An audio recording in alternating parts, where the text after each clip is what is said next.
नमस्कार, मैं हूं दिव्या कोचर और आप देख रहे हैं TV9 डिजिटल। भारतीय अर्थव्यवस्था दुनिया के बाकी देशों से बेहतर प्रदर्शन करती आई है और कुछ ही समय पहले यूनाइटेड किंगडम को पीछे छोड़कर 5वीं सबसे बड़ी अर्थव्यवस्था बन गई थी। लेकिन तेजी से बढ़ते व्यापार और अलग अलग देशों के भारत में बिजनेस बढ़ाने की लगी होड़ से अब माना जा रहा है कि 2030 तक भारतीय अर्थव्यवस्था दुनिया की तीसरी सबसे बड़ी अर्थव्यवस्था बन जाएगी।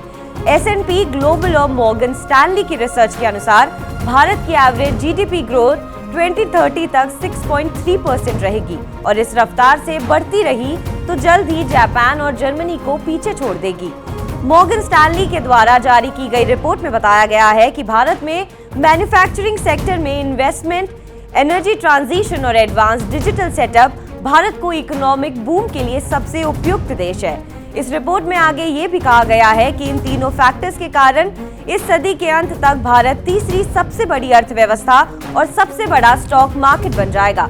वहीं S&P का भारत को लेकर अनुमान भारत के व्यापार, लेबर मार्केट रिफॉर्म के साथ साथ इंफ्रास्ट्रक्चर और ह्यूमन कैपिटल को ध्यान में रखते हुए लगाया गया है।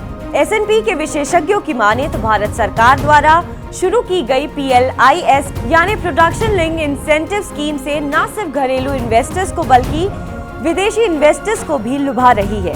PLIS और सरकार की अन्य योजनाएं भारत में मैन्युफैक्चरिंग को बढ़ावा देगी, जिसके चलते भारतीय अर्थव्यवस्था एक्सपोर्ट ड्रिवन हो जाएगी, ग्लोबल सप्लाई चेन में मजबूत पकड़ बनाएगी।